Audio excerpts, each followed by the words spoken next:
UP सरकार के उप मुख्यमंत्री केशव प्रसाद मौर्य ने वक्फ संशोधन कानून को लेकर मचे हंगामे पर जोरदार पलटवार करते हुए कहा कि माफिया किस्म के लोग वक्फ के नाम पर बड़ी बड़ी संपत्तियों पर कब्जा करके करोड़ों रुपए हर महीने घर ले जाते थे और ऐश की जिंदगी जी रहे थे। ऐसे लोग इस कानून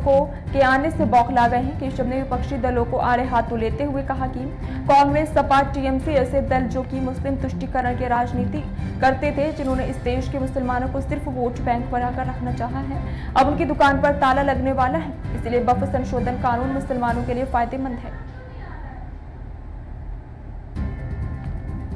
बिल है, इस बिल को लेकर के भारतीय जनता पार्टी ने पहले प्रदेश स्तर की कार्यशाला की है, आज अवध क्षेत्र की कार्यशाला है, जिसमें हमारे महामंत्री और अवध क्षेत्र के प्रभारी संजय राय जी, हमारे क्षेत्रीय अध्यक्ष कमलेश जी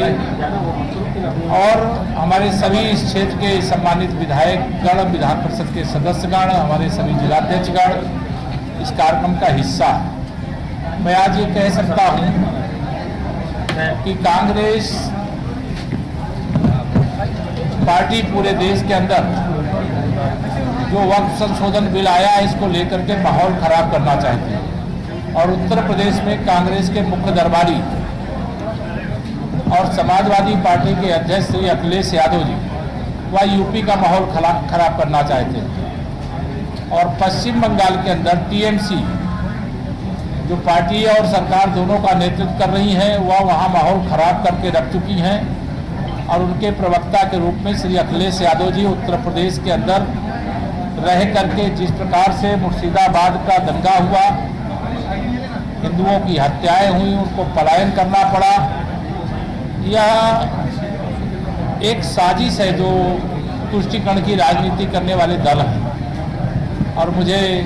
पूरा विश्वास है कि देश के मुसलमानों का समर्थन तो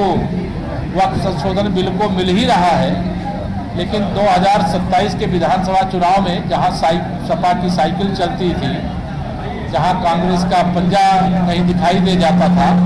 उन मुस्लिम बूथों में भी भारतीय जनता पार्टी के सुशासन का, विकास का, वक्फ संशोधन बिल लाने का कमल खिलेगा।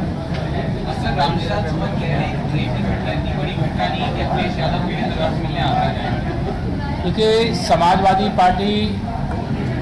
का चरित्र दलित विरोधी भी है, पिछड़ा विरोधी भी है, महिला विरोधी भी है और उनके इतिहास के पन्ने जब खंगालेंगे तो श्री राम जी लाल सुमन का यह बयान इस प्रदेश की हर बेटी का अपमान है और जो इस प्रकार की घटना से पीड़ित है उसको लेकर के ऐसा घटिया बयान देना, इसकी मैं निंदा करता हूं। और श्री अखिलेश यादव जी वास्तव में अगर दलितों की हितैषी हैं तो अपने सांसद श्री रामजी लाल सुमन के खिलाफ कार्रवाई करें और वहाँ राजनीतिक नौटंकी बंद करके सही मायने में अगर केवल वोट बैंक की तलाश में वो नहीं घूम रहे हैं तो ऐसे मामलों में अगर कहीं कोई घटना घटी तो निश्चित तौर से वह विपक्ष की राजनीति करते हैं तो आप उठावें। सरकार तो जो भी दोषी होंगे उनके खिलाफ कठोर कार्रवाई करेगी, लेकिन यह बयान घटिया है, इसकी मैं निंदा करता हूँ।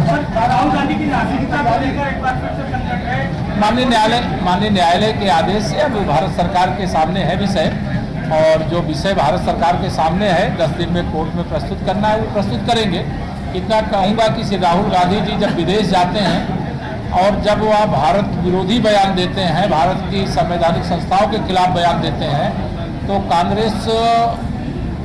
पार्टी के लोग नेता उससे खुश होते हैं। इसीलिए मैं कहता हूँ कांग्रेस पार्टी आज बिना रीढ़ की जैसे का शरीर होता है वैसी स्थिति हो गई है और पूरी कांग्रेस पार्टी गांधी खानदान